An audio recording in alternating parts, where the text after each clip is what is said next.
Assalamualaikum warahmatullahi wabarakatuh. Perkenalkan, nama saya Azhara Suci Ramadhani dengan NIM 220262201145. Saya mahasiswi dari Prodi S1 Akuntansi Universitas Muhammad Nasir Bukit Tinggi. Baik, di sini saya akan menjelaskan atau mempresentasikan PPT materi tentang akuntansi transaksi dana zakat, dana kebajikan, dan dana pinjaman KOR. Eh, Dana zakat yang pertama. Zakat adalah sebagian harta yang wajib dikeluarkan oleh muzaki untuk diserahkan oleh mustahik. Unsur lapangan sumber pengguna zakat, yaitu ada sumber pengguna dana selama jangka panjang, saldo dana zakat. Di sini ada 8 golongan dana zakat yang ditentukan syariah. Yang pertama ada fakir, miskin, amil, mu'alaf, riqab, ghorimin, fisabilillah, ibnu sabil.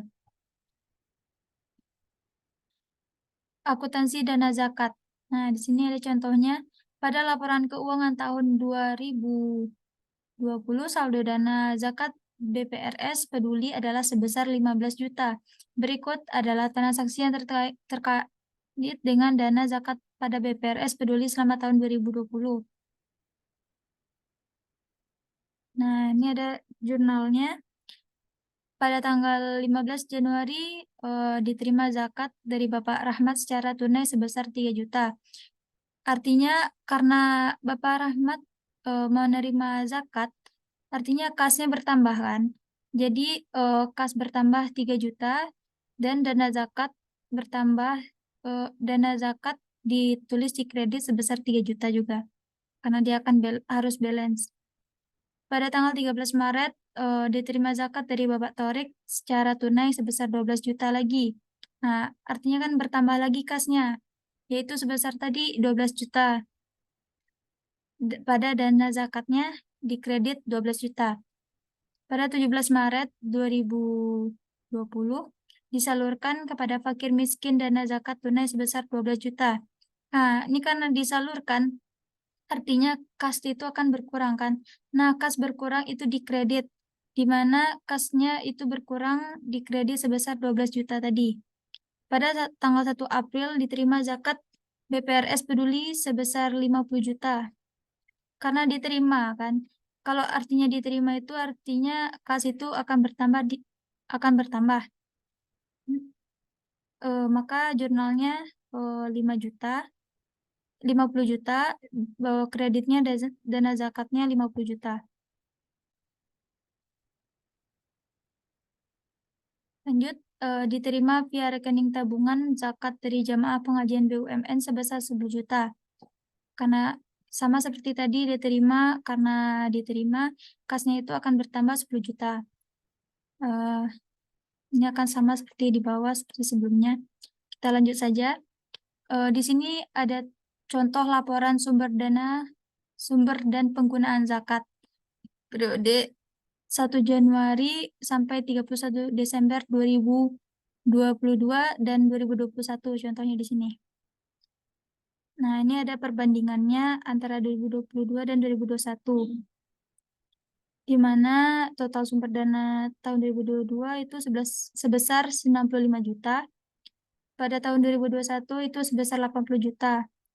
Penggunaan dana zakatnya sama pada 8 golongan, tetapi pada akhirnya sumber dana zakat pada akhir tahunnya, tahun 2022 dan tahun 2021 itu berbeda. Di mana di tahun 2022 itu sumber dana zakat pada akhir tahun itu 19.500.000 dan di 2021 itu sebesar 1.500.000. Karena pada total penggunaan itu terlihat perbedaannya ya. Di tahun 2022 total penggunaan zakatnya itu 90.500.000 dan di tahun 2021 itu sebesar 84 juta. Lanjut, penyajian dana zakat. Pada Pedoman Akuntansi Perbankan Syariah Indonesia tahun 2013, halaman 18 ayat 1 menyebutkan bahwa bank hanya dapat menyalurkan dana zakat yang diterima kepada lembaga amil zakat atau badan amil zakat. Dijelaskan dalam Pedoman Akuntansi Perbankan Syariah Indonesia terdahulu, halaman 224, bahwa sekiranya bank syariah menyalurkan dana zakat melalui pengelola zakat yang badan hukumnya sesuai dengan peraturan perundang-undangan tentang zakat dan terpisah dari badan hukum bank, maka bank dianggap telah menyalurkan dana zakat yang diterimanya secara keseluruhan berdasarkan prinsip syariah. Oleh karenanya, dalam laporan sumber dan penggunaan dana zakat, tidak perlu merinci penyaluran dana zakat seperti di atas, tetapi cukup menyebutkan lembaga pengelolanya. Nah, pengungkapan dana zakatnya. Hal-hal yang harus diungkapkan terkait transaksi dana zakat antara lain. Yang pertama, sumber dana zakat yang berasal dari internal bank. Yang kedua, sumber dana zakat yang berasal dari eksternal bank. Yang ketiga, kebijakan penyaluran zakat. Yang keempat, proporsi dana yang disalurkan untuk masing-masing entitas pengelola zakat yang diklasifikasikan atau dikelompokkan menjadi pihak berelasi yang berhubungan dan pihak ketiga. Dana kebajikan. Definisi atau arti dari dana kebajikan merupakan dana sosial di luar zakat yang berasal dari masyarakat yang dikelola oleh bank syariah. Dana kebajikan juga disebut dengan dana qard. Berdasarkan peraturan atau PSAK nomor 101 paragraf 75, sumber dana kebajikan terdiri dari yang pertama infak, itu untuk kedua sedekah, tiga hasil pengelola wakaf sesuai dengan undang-undang yang berlaku, yang keempat pengembalian dana, yang kelima denda, yang keenam pendapatan non halal sumbangan atau hibah. Akuntansi dana kebajikan, contoh kasusnya. Laporan keuangan tahun 2020, saldo dana kebajikan BPRS Peduli 10 juta. Nah, berikut transaksi yang terkait dengan dana kebajikan pada BPRS Peduli tahun 2021, contohnya. Ini maaf, XA, XB ini kita anggap saja 2021 dan 2020. 2020 dan 2021.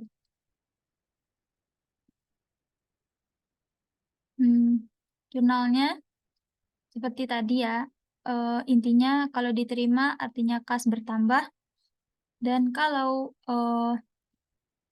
jika infak atau dana kebajikan itu disalurkan, artinya kas kita akan berkurang. Baik, kita lanjut. Dan ini juga contoh, beberapa contoh dari laporan sumber dan penggunaan dana kebajikan.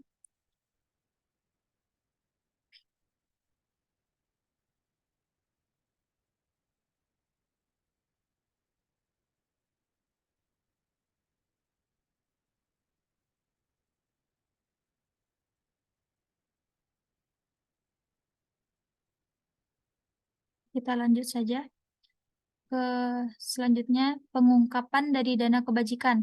Hal-hal yang harus diungkapkan yaitu pertama, sumber dana kebajikan itu dari mana asalnya. Yang kedua, kebijakan penyaluran dana kebajikan kepada masing-masing penerima. Yang ketiga, proporsi dana yang disalurkan untuk masing-masing penerima dana kebajikan, yaitu pihak berelasi dan pihak ketiga. Yang keempat, alasan terjadinya dan penggunaan atas penerimaan non-halal, yaitu hibah tadi.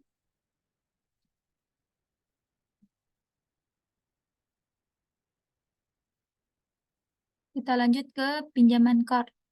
Qard secara terminologi yaitu menyerahkan harta kepada orang yang akan menggunakannya untuk dikembalikan gantinya pada suatu saat. Akadnya yaitu transaksi peminjaman sejumlah dana tanpa adanya pembebanan bunga atas bunga yang dipinjam oleh nasabah. Yaitu secara sosialnya atau artinya secara sosial, qard itu tidak diikuti dengan pengambilan keuntungan dari dana yang dipinjamkan. Karena ini berdasarkan syariahnya ya. Ketentuan syar'i, rukun transaksi, dan pengawasan syar'i transaksi pinjaman qard. Yang pertama itu ketentuan transaksi pinjaman qard. Nah, Sebelumnya, pinjaman kor ini artinya adalah menyerahkan harta kepada orang yang akan menggunakannya untuk dikembalikan gantinya pada suatu saat.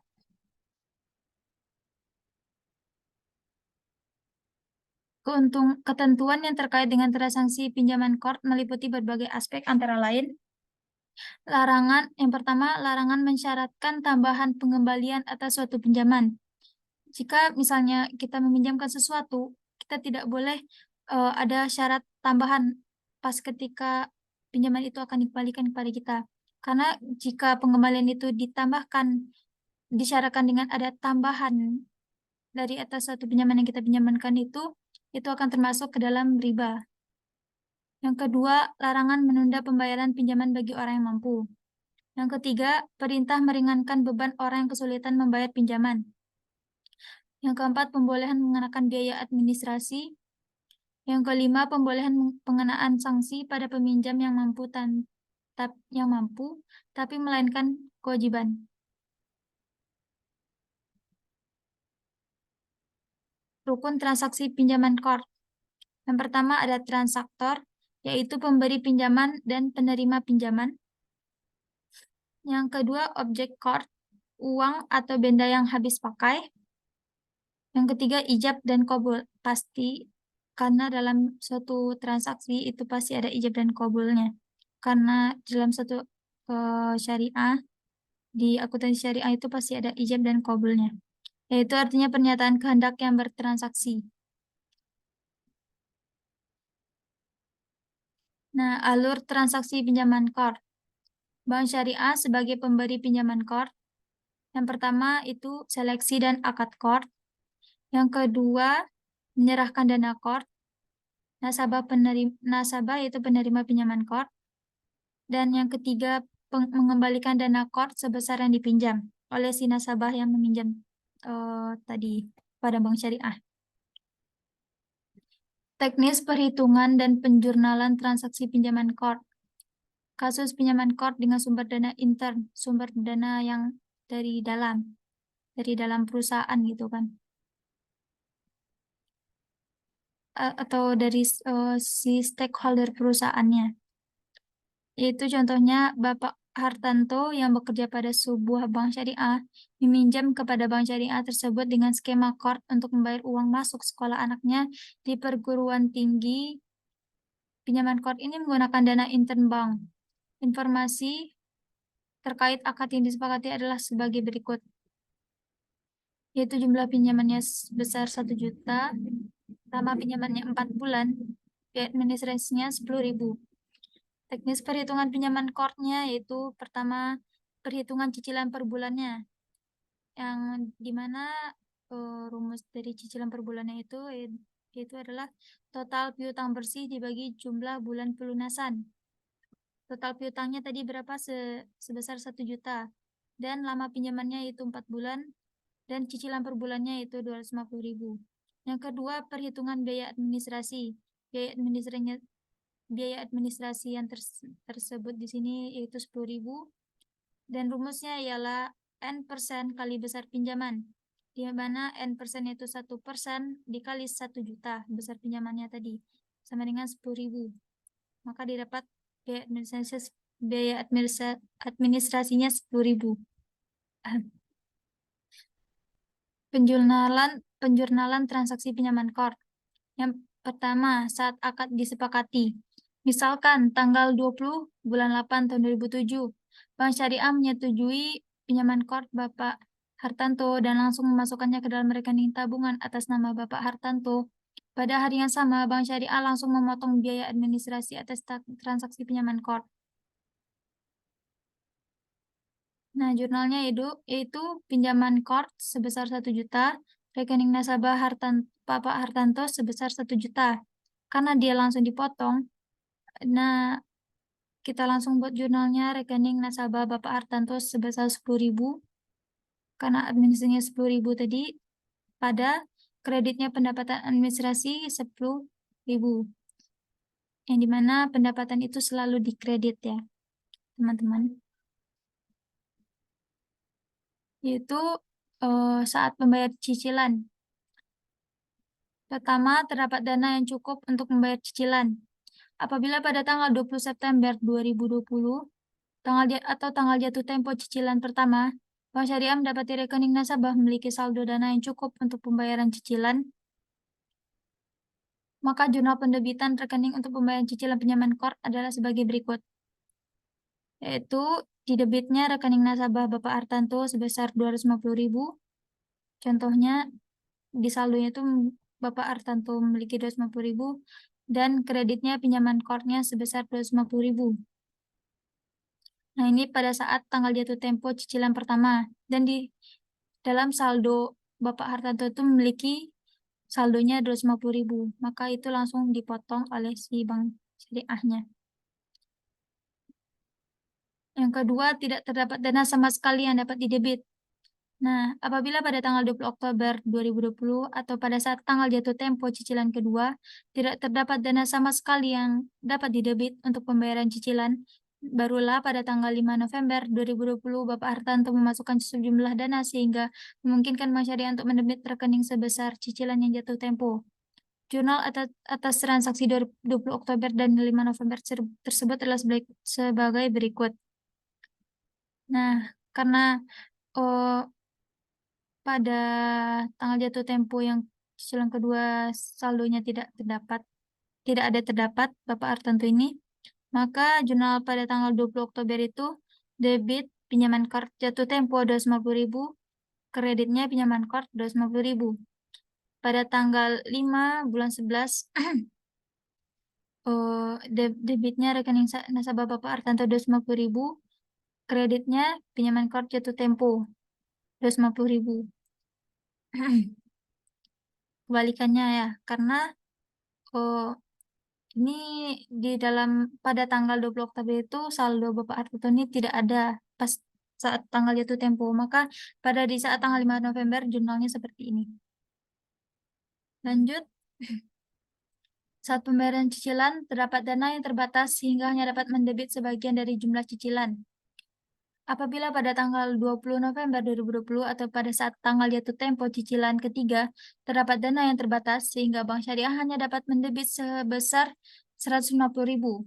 Penerbitan berikut baru dapat dilakukan pada tanggal 10 Desember 2020 setelah Bapak Hartanto memasukkan sejumlah dana sehingga memungkinkan Bank Syariah untuk mendebit sisa cicilan yang belum didebit rekening oleh bank. Jurnal atas transaksi 20 November dan 10 November tersebut adalah sebagai berikut. Pada tanggal 20 November, penjurnalannya pada didebit rekening nasabah Bapak Hartanto sebesar 150.000, yaitu dananya terbatas. Nah, maka itu dicatat dulu 150.000 di jurnal. Didebitnya lagi pinjaman KOR jatuh temponya 100.000. Karena pada tanggal di jatuh temponya itu pinjaman KOR-nya itu memang harus 250.000, maka pas di debitnya itu harus 100.000 pinjaman KOR jatuh temponya pada tanggal 10 Desember. Nah, pada di tanggal 10 Desember itu debit rekening nasabah Bapak Hartanto itu 100.000 kan, benar kan? 100.000. Nah, di kreditnya itu pinjaman KOR jatuh temponya 100.000. Lanjut, saat penerimaan imbalan.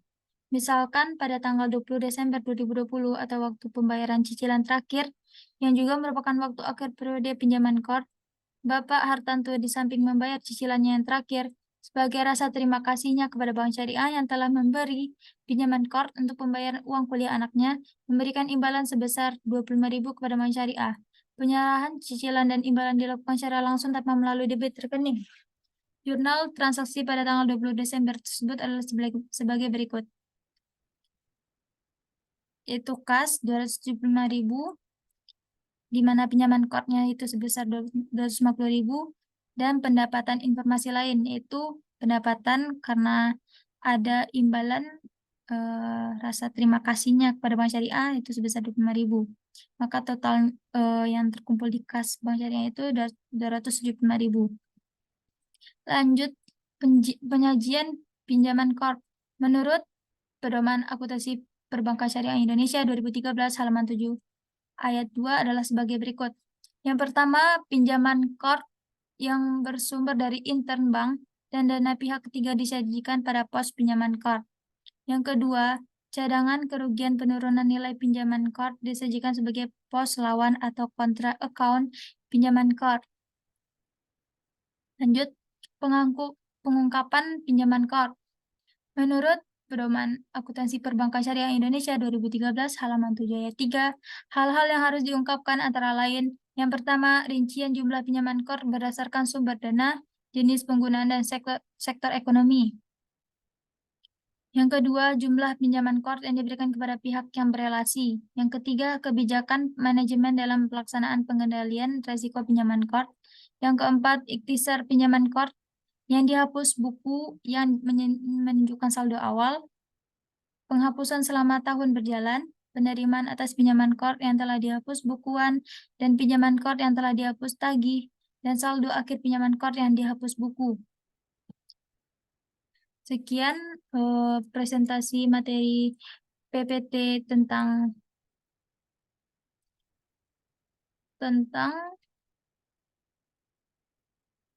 akuntansi transaksi dana zakat, dana kebajikan, dan dana pinjaman core. Sekian dari saya. Apabila ada salah dan kekurangan, saya mohon maaf. Saya dengan senang hati menerima saran dan kritikan yang membangun dari teman-teman semua. Saya sudahi. Wassalamualaikum warahmatullahi wabarakatuh.